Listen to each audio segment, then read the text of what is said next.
உம்மை போல யாரும் இல்லப்பா. அதான் அவர் சொல்றோம், அவரை மாதிரி யாரும் இல்லை.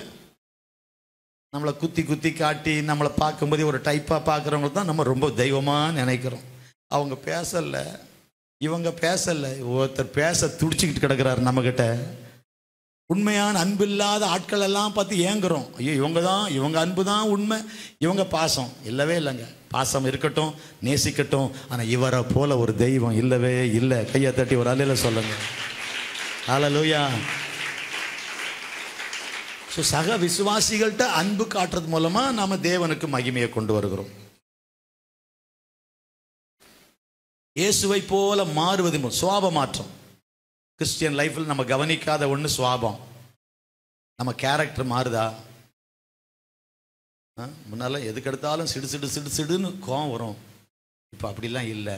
இப்போமா அப்படி தான் இருக்குது அப்படின்னு சொல்கிறாங்களா? இல்லை, எவ்வளவோ சாந்தமாக சாஃப்ட் நேச்சர் மாறுது. கேரக்டர், பேச்சு, குணம், சுவாபங்களில் மாற்றம். பயங்கரமான கோபக்காரனை பார்த்து மோசையை பார்த்து அவன் சொல், பூமியில் உள்ள சகல மனிதர்களும் அவன் மிகுந்த சாந்தம் உள்ள.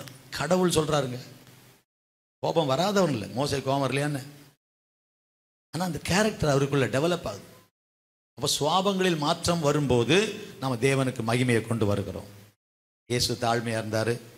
அது மட்டும் இல்லை, நமக்கு தேவன் தந்திருக்கிற கிஃப்ட், வரங்கள், ஈவுகள், இதை பிறருக்கு இதை வச்சு நம்ம சேவை செய்யறதுனால, நல்ல சமாரியன் ஒருத்தன் வரான், இல்லை ஒருத்தன் வழியில் அடிபட்டு கிடக்கிறான். அந்த சமாரியனை எல்லாரும் அற்பமாக நினைப்பாங்க, சீப்பாக நினைப்பாங்க. அவன் தான் நின்று ஹெல்ப் பண்ணுறான். ஹெல்ப் பண்ணுவான்னு நினச்சவன் ஹெல்ப் பண்ணலை. ஆசாரியன் ஹெல்ப் பண்ணல, லேவியன் ஹெல்ப் பண்ணல, ரிலிஜியஸ் லீடர்ஸ் ஹெல்ப் பண்ணல. இவன் பிஸியாக போகிறான், ஒரு ப்ரோக்ராமோட ஒரு ஐட்னரியோட வரான். அவன் கழுதை விட்டு இறங்கி இந்த அடிபட்டு கிடக்கிற மனுஷனை பார்த்து இவனை தாண்டி போக முடியலை.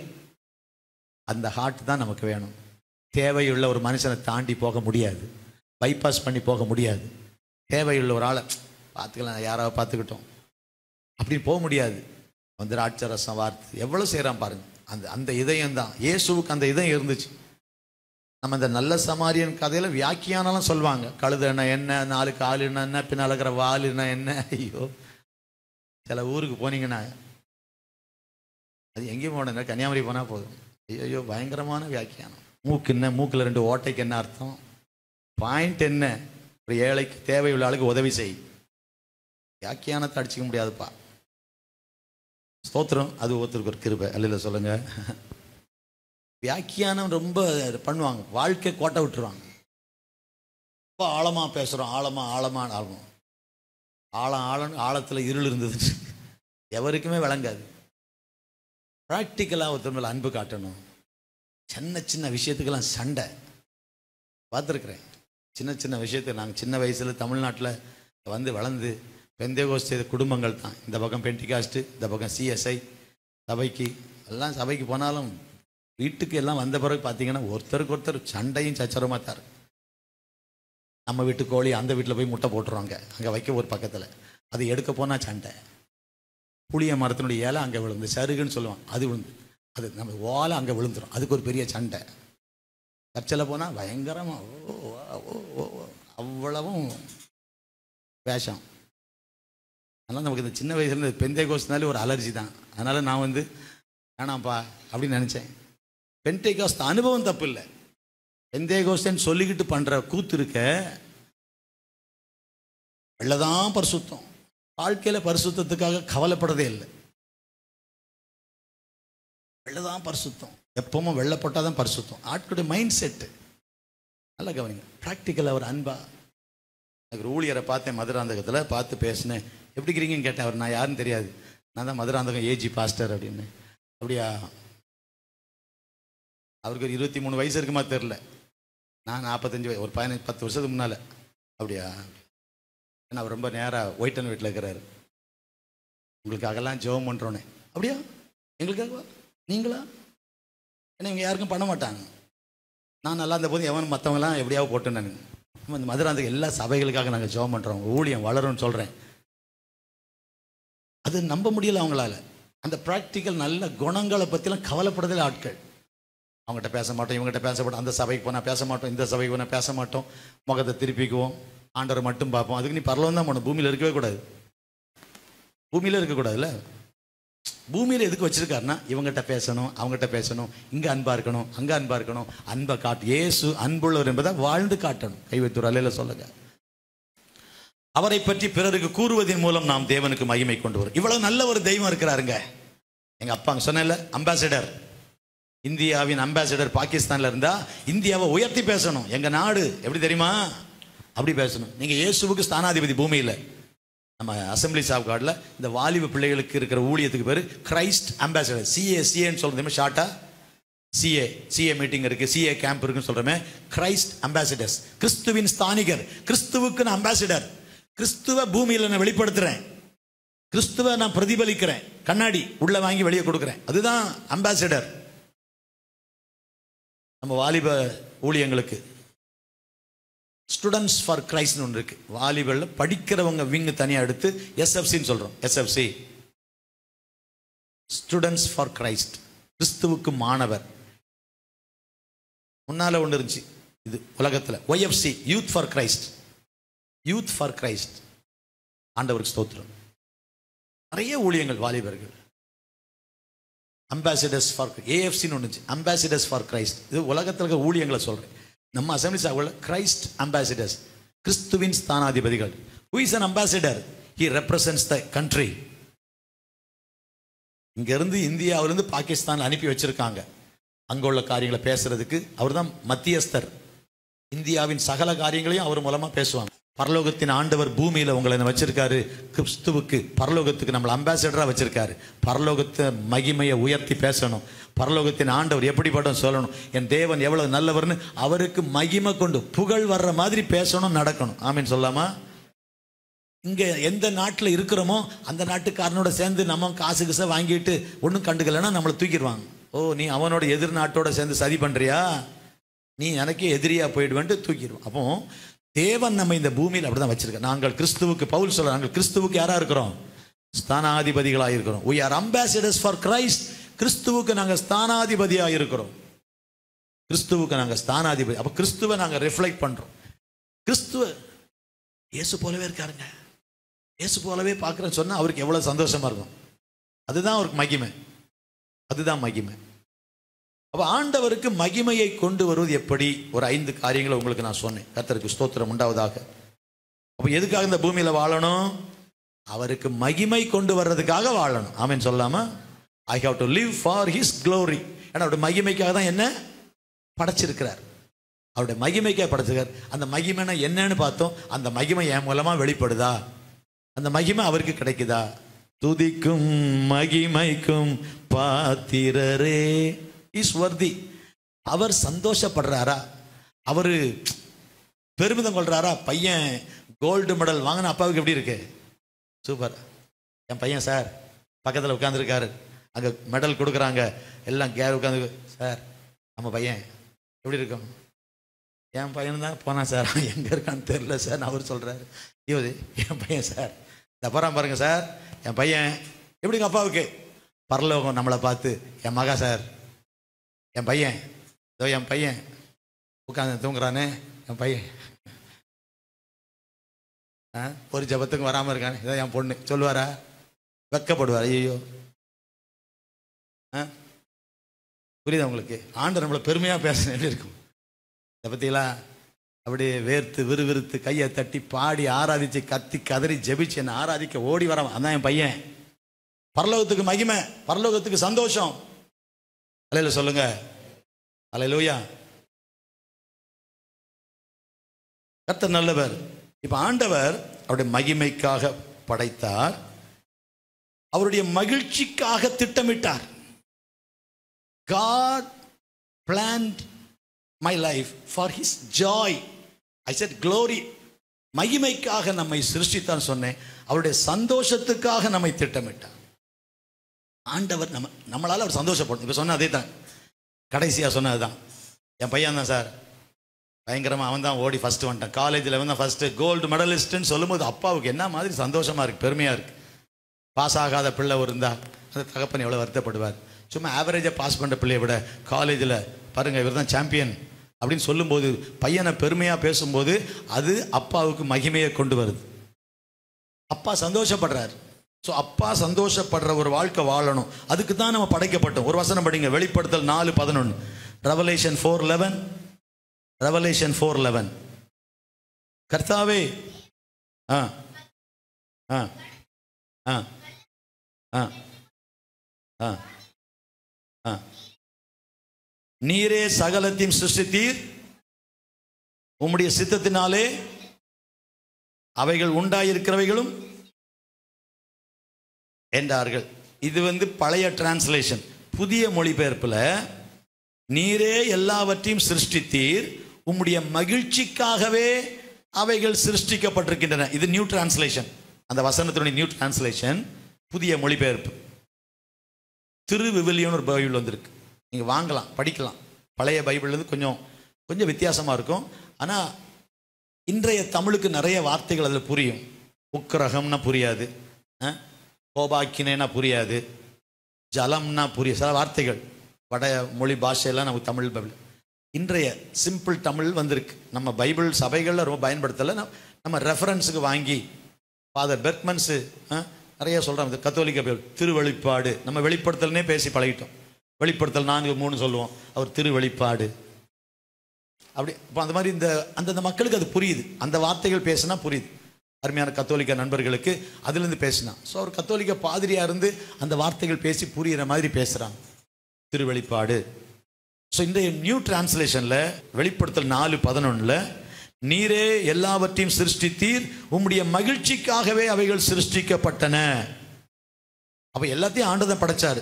சொன்னோம்ல, கொலோசியர் 1:16, சகலமும் அவரை கொண்டும் அவருக்கென்றும், மறக்கவே மறக்காதீங்க, சகலமும் அவரை கொண்டும் அவருக்கென்றும் சிருஷ்டிக்கப்பட்டது. சொல்லுங்க எல்லாரும், பிள்ளைகள் சொல்லுங்க, சகலமும் அவரை கொண்டும் அவருக்கென்றும். எவ்ரிபடி ரிப்பீட், சகலமும் அவரை கொண்டும் அவருக்கென்றும் சிருஷ்டிக்கப்பட்டது. சகலமுங்கிறத அப்ப நானும் அடக்கம் அவருக்காக. அடுத்த வசனம் வழக்கம் சொல்லுது மகிமைக்காக, அவருக்காக. ஏசாயா 43:7 மகிமைக்காக, அவருடைய மகிமைக்காக. அப்ப மகிமைனா என்னன்னு பார்த்தோம். மகிமைனா என்னன்னு பார்த்தோம். அந்த மகிமை எப்படியெல்லாம் நம்ம கொண்டு வரலாம், 5 வழி சொன்னேன். இன்றைக்கு மகிமைக்காய் மட்டுமல்ல, அவருடைய மகிழ்ச்சிக்காக, அவருடைய சந்தோஷத்துக்காக, அவர் சந்தோஷத்துக்காக. தாயில்லாத ஒரு பிள்ளை தன் பாட்டியோட வளர்ந்து வந்தாள். ஒரு பழைய கதை, பழைய விசுவாசிகள் தெரிஞ்சிருக்கலாம், தெரிஞ்சிருக்கலாங்கன்னு. தாயில்லாத பிள்ளை பாட்டியோட வளர்றா, எல்லாமே அவளுக்கு பாட்டி தான். ஸோ பாட்டியோட வளர்ந்து வளர்ந்து டெய்லி போக வர, ஸ்கூலுக்கு போயிட்டு வர, பாட்டி வீட்டிலேருந்து வளர்ந்து வளர்ந்து வளர்ந்து வளர்ந்து அப்படியே நாட்கள் கடந்து போகுது. அப்படியே ஒரு 8வது 9வது 10வது வரைக்கும் பிள்ளை வந்துச்சா, வளர்ந்துட்டே இருக்கிறா, பாட்டி வீட்டில் தான் இருக்கிறா. அவள் வளரும்போது எங்கள் பாட்டிக்கு ஏதாவது ஒரு கிஃப்ட் கொடுக்கணும்னு ஆசை. எப்பவும் பாட்டியோட இருப்பா, பாட்டியோட சாப்பிடுவா, ஸ்கூல் போயிட்டு வர நேரம் போக பாட்டிக்கு இவ தான் சந்தோஷம். ஸோ வளர வளர வளர அவளுக்கு ஒரு தனியாக ஒரு ரூம் கொடுத்தாங்க. அந்த ரூமில் இருப்பா, படிக்க வசதியாக இருக்கும். பாட்டி சில சீக்கிரம் தூங்கிடுவாங்க, அவள் படிக்கலாம், ஏதாவது எழுதலாம், தேவையான காரியம் செய்யலான்ட்டு ஒரு. இப்போ பாட்டிக்கு அந்த டிசம்பர் மாதத்தில் பிறந்த நாள் வருது. ஸோ பிறந்த நாள் வர்றதுனால இந்த பாட்டிக்கு ஏதாவது கிஃப்ட் கொடுக்கணும்னு நினைத்தவள், பாட்டிக்கு சொல்லக்கூடாது, சர்ப்ரைஸாக இருக்கணும், ஒரு ஆச்சரியமாக, அவங்களுக்கு ஒரு அதிர்ச்சியாக இருக்கணும், சந்தோஷமான அப்படி கொடுக்கணும்னு நினச்சி ஸ்கூலுக்கு போயிட்டு வருவா. வந்தால் அப்படி எதையும் எடுத்துகிட்டு வருவா, ரூமுக்குள்ளே போவா, ரூமை சாத்திக்குவா. அப்படியே அவள் ஒரு கிஃப்ட் ரெடி பண்ணணும்னு ரெடி பண்ணிக்கிட்டே இருந்தாள். பாட்டிக்கு இது தெரியாது. பாட்டிக்கு என்னன்னா, என்ன நம்மக்கிட்ட நல்லா பேசின பிள்ளை பேசவே இல்லையே, இப்போ வளர்ந்துக்கு என்ன பண்ணுறப்ப வேற ஃப்ரெண்ட்ஷிப்பில் இருக்கிறாளா, ஏன் பேசலைன்ட்டு ஒரு மாதிரி யோசி. அவங்களுக்கு வேற யாரும் இல்லை, ஏதாவது கேட்டு சாப்பிடுவா, சாப்பிட்டுட்டு நான் உள்ளே போகிறேன்னு போயிடுவா. போய் அவள் கையில் எம்ப்ராய்டரின்னு சொல்கிறாங்க இல்லையா, தையல், கைனாலேயே அப்படி பின்னி ஒரு ஸ்வெட்டர் ரெடி பண்ணுறேன் பாட்டிக்கு. கலர் நூல் எல்லாம் வாங்கி அழகாக ஒரு ஸ்வெட்டர், அழகான ஸ்வெட்டர் பாட்டிக்கு பார்த்து வாங்கி, குளிர் காலத்தில் போடுறதுக்கு நல்லாயிருக்கும், அது பர்த்டே கிஃப்டாக கொடுக்க போகிறேன். ஸோ பல வேளைகளில் அப்படியே நிறைய நேரம் ரூம்லேயே இருந்து இதை தான் செய்கிறா, பாட்டிக்காக தான் செய்கிறா. ஆனால் பாட்டிக்கு மனசில் ஒரு கவலை இருந்துக்கிட்டே இருக்கு. குளிர்காலத்தில் திடீர்னு பாட்டி ரொம்ப சிக்காயிட்டாங்க. ஆனாலும் அவன் பெருசாக நினைக்கல, சீக்கிரமாக நான் செய்யணும், சீக்கிரமாக செய்யணும்னு சொல்லி பாட்டிக்காக அந்த ஸ்வெட்டரை செய்யணும்னு சொல்லி செய்து செய்து செய்து செய்து பாட்டியோட செலவழிக்க வேண்டிய நேரமெல்லாம் ஸ்வெட்டருக்காக செலவழித்து இப்படி இருந்த ஒரு நாள் பாட்டிக்கு கொடுக்கலான்னு வர அந்த நைட்டில், அந்த மார்னிங் ஃபஸ்ட்டு சில 12 மணிக்கு கொடுக்கணும்னு நினைக்கும் பார்த்தா அவளுடைய அதிர்ச்சிக்கு முந்தின நாள் இரவே பாட்டி இறந்துட்டாங்க. பாட்டி இறந்து போகவும் அவளுக்கு ஒரே அதிர்ச்சி. பாட்டிக்காகத்தான் இவ்வளோ செய்தோம், பாட்டியோட பேசலை, பாட்டிக்கு நம்ம கூட இருக்கல, அவங்களுக்கு கிஃப்ட்டு கொடுக்கணும்னு நினச்சி இவ்வளோ செய்து அவங்கள தனிமையாக விட்டு அவங்க வியாதியிலே நம்ம கண்டுக்கலை, அவங்க கடைசியில் இறந்து போயிட்டாங்களே, நான் இவ்வளோ செய்தது பிரயோஜனம் இல்லாமல் போயிட்டேன்னு யோசித்து ரொம்ப வேதனைப்பட்டாலாம். பல வேளைகளில் நம்ம அவருக்காக எதையாவது செய்யணும்னு நினச்சி அவரோட இருக்க வேண்டிய நேரத்தை விட்டுட்டாலே பெரிய வருத்தம் தான். ஆண்டவருக்கு ரொம்ப சந்தோஷத்தை கொடுப்பது நீங்கள் அவருக்காக ஏதாவது செய்கிறீங்களா என்பதல்ல, அவரோட இருக்கிறீங்களா. கைத்தட்டி ஒரு அலையில் சொல்லுங்க, மோடு இருப்பதுதான் உள்ளத்தின் வாஞ்சையா, இல்ல சித்தம் செய்வதுதான் இதயத்தின். பாட்டெல்லாம் அனுபவமாக மாறணும். வலது கை வைத்து ஆண்டவரே நான் எந்த பாட்டை பாடினாலும் let it become my life, என் அனுபவமாக மாறட்டும். உம்மோடு இருப்பது தான். தலையை உயர்த்தி கையை உயர்த்தி சொல்லுங்க. நான் எல்லாம் ஏன் தெரியுமா சொல்கிறேன், கையை உயர்த்துங்க, தலையை உயர்த்துங்க. பைபிள் அப்படி தான் இருக்கு. ஸ்தேவான் எப்படி துதிச்சாரு? ஸ்தேவான் எப்படி? வானத்தை அண்ணாந்து பார்த்து. சொல்லுங்க, கேட்குறீங்களா? நான் சொல்றதெல்லாம் வசனம். வானத்தை அண்ணாந்து பார்த்து, மேலே பார்த்து அப்படிதான் துதிக்கணும், கைகளை உயர்த்தி. அப்போ மேலே கையை உயர்த்தி துதிக்கிறது நம்ம தலையை உயர்த்த வெற்றி அடையாளம். வெற்றி பெற்ற ஒரு ஆள் நடக்கிறதுக்கும் தோத்து போனால் நடக்கிற வித்தியாசம் தெரியுமா? ஒரு மாதிரி இப்படியே ஒரு மாதிரி கவலை, செத்து போயிடலாமா நினைக்க போறான் பார்த்தீங்களா? செத்து போகலான்னு நினைக்கிறாள், விட்டு நான் போனா நான் சாக போறேன்டான்ட்டு. தலை கவிழ்ந்தது துக்கத்துக்கு அடையாளம், தோல்விக்கு அடையாளம். நீங்க தலை நிமிர்ந்து நிற்பது, எனக்கு ஒரு கர்த்தர் இருக்கிறாரு, என்னை வெற்றி சிறக்க பண்ணுகிற ஒரு தேவன் இருக்கிறாரு, நான் தோற்று போவதில்லை, நான் தோல்வி அடைவதில்லை, என் ஆண்டவர் எனக்கு இருக்கிறாரு, அந்த விசுவாசம். அதனால தலையை உயர்த்தி, கையை உயர்த்தி, மூணாவது சத்தத்தை உயர்த்தி. அவர்கள் மகா சத்தமாய் முழங்குகையில் அலங்கம் இடிஞ்சு விழுது. ஆண்டவர் எப்படிலாம் துதிக்கணும், ஓசையுள்ள கைத்தாளத்தோட, பேரோசையுள்ள கைத்தாளத்தோட, எக்கால துணியோட. இதெல்லாம் பைபிள் சொல்லி கொடுக்குது. இதெல்லாம் தெரியணும்னு தான் வசனத்தை சொல்லி இப்படி செய்யுங்க, இப்படி செய்வோம், இப்படி செய்யுங்க, இப்படி செய்வோம் அப்படின்னு சொல்ல காரணம் வசனம். வசனத்தின்படி ஆர் வி பிளீசிங் காட்? அவரை சந்தோஷப்படுத்துறோமா? நாம் செய்கிற எல்லாமே அவரை சந்தோஷப்படுத்துகிறதா இருக்கிறதா?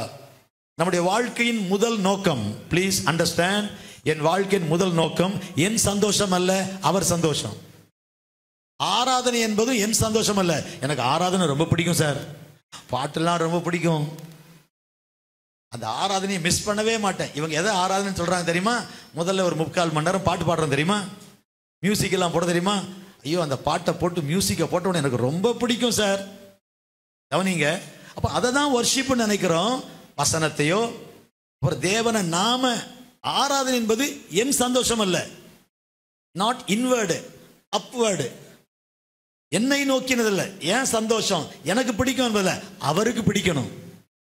ஆராதனை அவருக்கு பிடிக்கணும், ஆராதனை அவருக்கு. உமக்குத்தானேன்னு பாடுறோம்ல, ஆராதனை ஆராதனை ஆராதனை. சொல்லு பார்த்தபி, உமக்கே ஐயா சொல்றமா இல்லையா? உங்களுக்கு தான்ப்பா பாடுறோமா இல்லையா? அப்போ ஆராதனை யாருக்கு? ஆராதனை அவர் சந்தோஷப்படணும். சொன்ன பாடுறது அவரை சந்தோஷப்படுத்தணும். அவர் சந்தோஷப்படுறாரா? Everyday check your life. இன்னைக்கு சபைக்கு போறேன், அவர் சந்தோஷப்படுறாரா? இன்னைக்கு நான் பைபிள் படிச்சு அவர் சந்தோஷப்படுறாரா? Is he happy? அவரை சந்தோஷப்படுத்துறேனா? அதுதாங்க கிறிஸ்தவ வாழ்க்கையின் உயர்ந்த நோக்கம். என் வாழ்க்கையின் முதல் நோக்கம் அவரை சந்தோஷப்படுத்துவது. That's worship. What can I do? அவரை சந்தோஷப்படுத்தினா என்ன செய்யலாம்? எது அவருக்கு சந்தோஷத்தை கொண்டு வரும் அதையே நினைங்க. இந்த எண்ணத்தோட வாழ்றதாங்க கிறிஸ்தவ வாழ்க்கை. நிறைய வசனம் இருக்கு.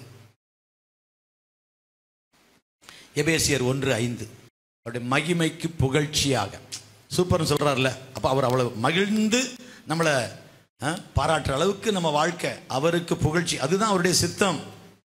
அதுதான் அவருடைய சித்தம்.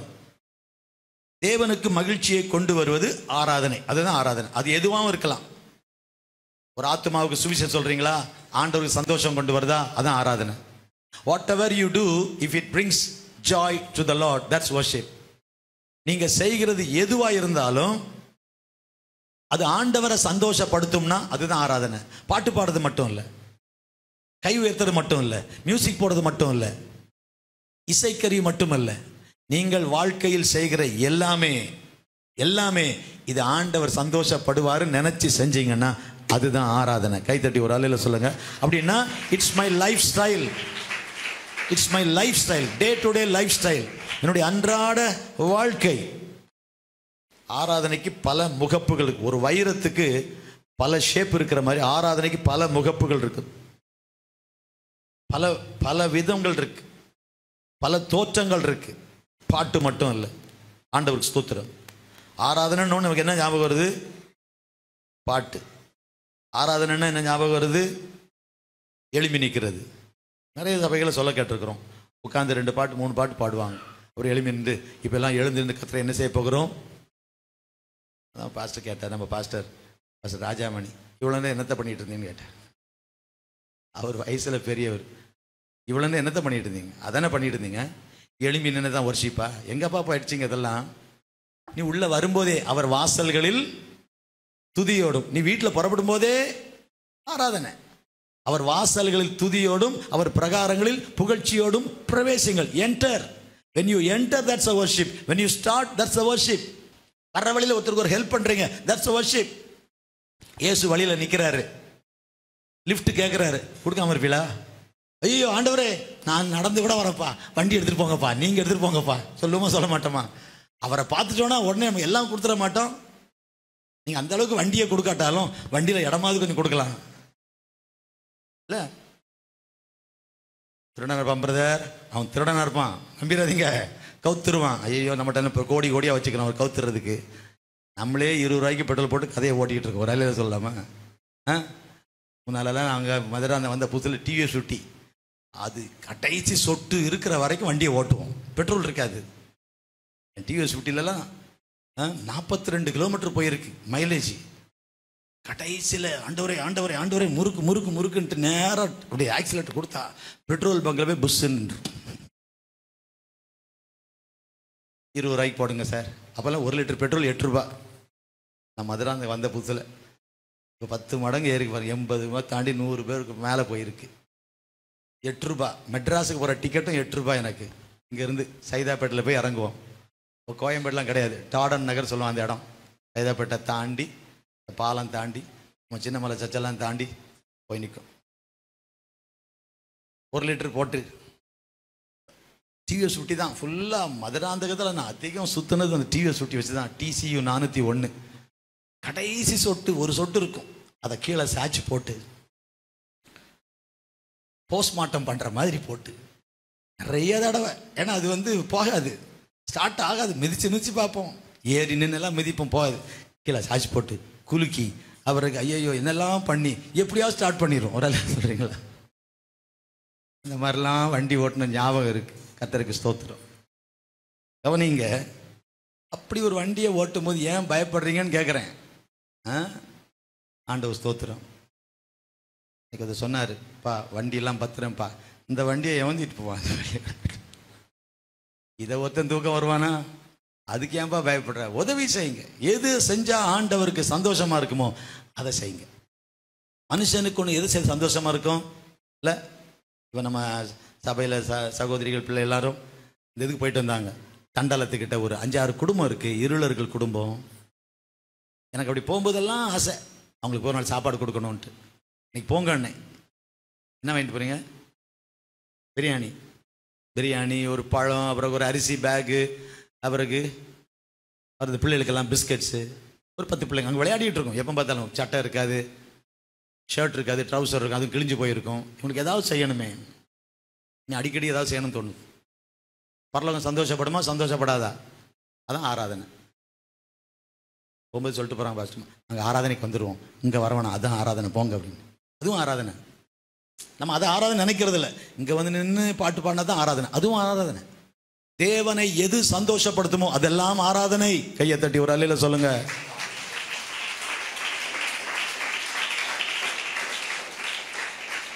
மகாபலிபுரம் தாண்டி அந்த முதல்ல பண்ண தாண்டி போகிற வழியில் ஒரு இடம் இருக்குது லெஃப்ட்டில், அதையும் பார்த்துட்டு வந்தேன் ஒரு நாள். ஒரு 15-20 குடும்பம் இருக்குது, டென்ட் போட்டு ரோட்டில் உட்காந்துருக்கான். சொன்னேன்ல, ஆண்கள் ஐக்கியத்தினால டக்குன்னு ஒரு நாள் வேன் எடுத்துகிட்டு போய் அத்தனை பேருக்கும் ஒரு சாப்பாடு. எத்தனை பேர் இருக்கு நாளைக்கு கணக்கு எடுக்கணும் யோசிச்சிருக்கேன். டக்குன்னு ஒரு நாள் காலையில் போகணும், கணக்கு எடுக்கணும், எத்தனை பேர் இருக்காங்க, பிள்ளைங்க பெரியவங்க எத்தனை பேர், சூப்பராக ஒரு சாப்பாடு கொண்டு போய் ஞாயிற்றுக்கிழமை ஆராதனை முடிச்சா கரெக்டாக 12 மணிக்கு கிளம்பி நான் போயிட்டு முடிச்சுட்டு 6 மணிக்கு பைபிள் ஸ்டடிக்கு வந்துடலாம். செய்யணும் கட்டாயமே. நான் செஞ்சால் அவங்க சந்தோஷப்படுவாங்க, அவங்க சந்தோஷப்பட்டால் ஆண்டவர் சந்தோஷப்படுவார், ஆண்டவர் அறிவிக்கலாம். ஏன் வந்தோம்? இயேசு உங்களை நேசிக்கிறாருங்க. அப்போ என்னை பற்றி மற்றவங்களுக்கு சொல்லுங்கிறாரு. இயேசு நல்லவன்னு சொன்னால் போதுமா? இப்படி தான் காண்பிக்கணும். எத்தனை பேரும் கணக்கு எடுத்துகிட்டு வரேன், போய் பார்க்கணும் அவங்க இங்கே இருப்பாங்களா, போயிடுவாங்களா. நம்ம திடீர்னு போய் அவங்க இல்லைன்னு வச்சிங்களா, எல்லாம் வேஸ்ட்டாக போய்டும். ஸோ எப்போ இருப்பாங்க, எப்போ வருவாங்க கேட்டுக்கிட்டு என்ன செய்கிறாங்க. ஒரு 40-50 பேர், ஒரு 30-40 பேர்கிட்ட இருக்காங்க. ஒரு 7-10 கொட்டகை போட்டு உட்காந்துருக்காங்க. வெறும் கூடாரம், டென்ட்டு, ஷீட், இந்த தார்பா மாதிரி போட்டிருக்காங்க பிளாஸ்டிக் ஷீட்டில். அவங்கள பார்த்தோன்னே வரும்போது அந்த வழியை அடிக்கடி நான் போவேன். ஸோ அவங்களுக்கு ஏதாவது செய்யணும் அப்படின்னு. அப்போ இதை செய்து ஆண்டவர் சந்தோஷப்படுறாரு. கைவத்தூர் அல்லையில சொல்லாமா? எது ஆண்டவரை சந்தோஷப்படுத்துமோ அதெல்லாம் ஆராதனை தான். அப்படி ஆராதிக்க பழகுவோம். சர்ச்சுக்குள்ள கட்டடத்துக்குள்ள மட்டும் இல்லை, இந்த கட்டிடத்துக்குள்ள மட்டும் இல்லை. ஒரு முறை போனால் எப்போ பார்க்கலாம், விசாரித்து எல்லாம் செஞ்சு ரெடி பண்ணி போயிட்டு அவங்கள பார்த்து ஆண்டவரை பற்றி ஆண்டவர் நேசிக்கிறாரு, அவங்களுக்கு சந்தோஷம்.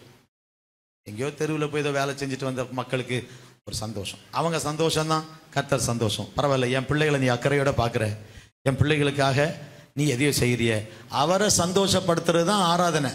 எதை செய்தால் ஆண்டவர் சந்தோஷப்படுவாரோ அதெல்லாம் செய்யுங்க. அதுக்கு தான் கர்த்தர் நம்மை படைத்தார். நான் அவரை துக்கப்படுத்த அல்ல, அவரை சந்தோஷப்படுத்த.